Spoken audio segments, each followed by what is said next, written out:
Narration করার সময় আমরা যে বিষয়গুলো খেয়াল রাখি সেটা হলো ন্যারেশন হলো দুই প্রকার। একটা হলো ডিরেক্ট ন্যারেশন আর একটা হলো ইনডিরেক্ট ন্যারেশন। ডিরেক্ট ন্যারেশন চেনার উপায় হলো ইনভার্টেড কমা, আর ইনডিরেক্ট ন্যারেশনে আমাদের ইনভার্টেড কমা থাকে না। ডিরেক্ট ন্যারেশন থেকে ইনডিরেক্ট ন্যারেশনে যেতে গেলে আমাদেরকে কিছু নিয়ম জানতে হবে। নিয়মগুলো কি? প্রথমে জানতে হবে যে ইনভার্টেড কমার মধ্যে যে অংশটা থাকে সেই অংশটা হলো রিপোর্টেড স্পিচ। ইনভার্টেড কমার মধ্যে অংশকে কি বলা হয়?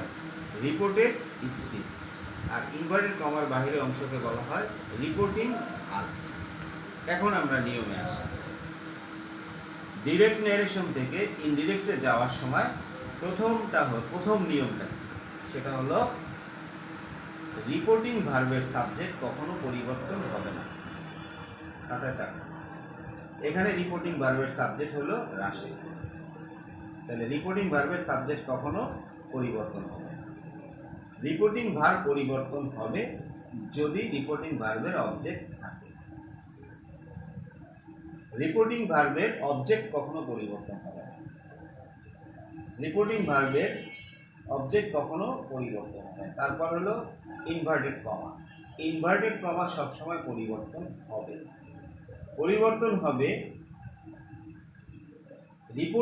Reported স্পিচের subject. রিপোর্টেড স্পিচটি কোন সেন্টেন্সে আছে এটা ওখানে। ইনভার্টেড কমার পরিবর্তনের সময় আমাদের খেয়াল রাখতে হবে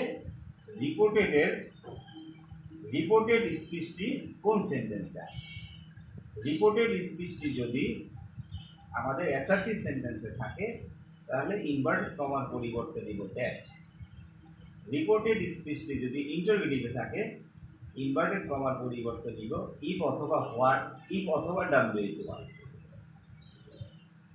রিপোর্টেড স্পিচটি যদি ইম্পারেটিভে থাকে সেক্ষেত্রে আমরা টু নিব, এবং রিপোর্টেড স্পিচটি যদি লেট অথবা লেটস দ্বারা শুরু হয় সেক্ষেত্রে ইনভার্টেড কমার পরিবর্তে দ্যাট বসে। রিপোর্টেড স্পিচটি যদি তোমার অপটেটিভে থাকে ইনভার্টেড কমার পরিবর্তে দ্যাট নিব।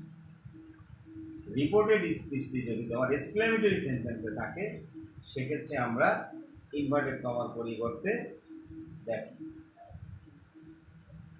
তারপরে আমরা রিপোর্টেড স্পিচের সাবজেক্ট চেঞ্জ করার ব্যাপারটা আসে। রিপোর্টেড স্পিচের সাবজেক্ট পরিবর্তন হতে পারে যদি সে ফার্স্ট পারসন অথবা সেকেন্ড পারসন থাকে। থার্ড পারসন কখনো পরিবর্তন হয় না। ফার্স্ট পারসন পরিবর্তন করার ক্ষেত্রে আমরা রিপোর্টিং ভার্বের সাবজেক্ট নিয়ে আসব, আর সেকেন্ড পারসন পরিবর্তন করার ক্ষেত্রে আমরা রিপোর্টিং ভার্বের অবজেক্ট নিয়ে আসব। গেল সাবজেক্টের পালা। তারপরে আসবে রিপোর্টেড স্পিচের ভার্ব পরিবর্তন হবে কিনা। রিপোর্টেড স্পিচের ভার্ব তখনই পরিবর্তন হবে যদি রিপোর্টিং ভার্বটি পাস্ট ফর্মে থাকে।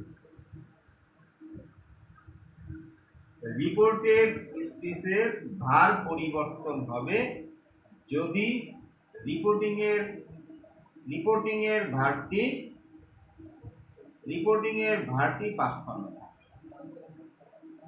পরিবর্তন যেভাবে করতে হয় পরিবর্তন হবে এভাবে। রিপোর্টেড স্পিচের টেন্স পরিবর্তন হবে এভাবে, যদি প্রেজেন্ট ইনডিফিনিট টেন্সে থাকে এটা পরিবর্তিত হয়ে পাস্ট ইনডিফিনিট হবে। যদি এটা প্রেজেন্ট কন্টিনিউয়াসে থাকে তাহলে হবে পাস্ট কন্টিনিউয়াস। যদি এটা প্রেজেন্ট পারফেক্টে থাকে তাহলে হবে পাস্ট পারফেক্ট। যদি এটা প্রেজেন্ট পারফেক্ট কন্টিনিউয়াসে থাকে তাহলে হবে পাস্ট পারফেক্ট কন্টিনিউয়াস। যদি এটা পাস্ট ইনডিফিনিটে থাকে তাহলে হবে পাস্ট পারফেক্ট। যদি এটা পাস্ট কন্টিনিউয়াসে থাকে তাহলে হবে পাস্ট পারফেক্ট কন্টিনিউয়াস। শ্যাল থাকলে শুড, উইল থাকলে উড, ক্যান থাকলে কুড, মে থাকলে মাইট, মাস্ট থাকলে হ্যাড টু। এছাড়াও আমরা কিছু নৈকট্য সূচক শব্দকে দূরত্ব সূচকে পরিণত করি। যেমন টুমোরো থাকলে দ্য নেক্সট ডে বসে, এইটাই। ইয়েস্টারডে থাকলে দ্য প্রিভিয়াস ডে বসে। এই সবগুলো আমরা বই থেকে মুখস্থ করি।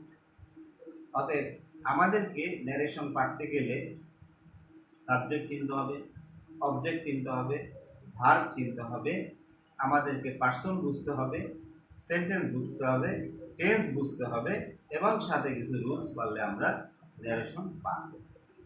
ঠিক আছে? ঠিক আছে? ওকে, ধন্যবাদ।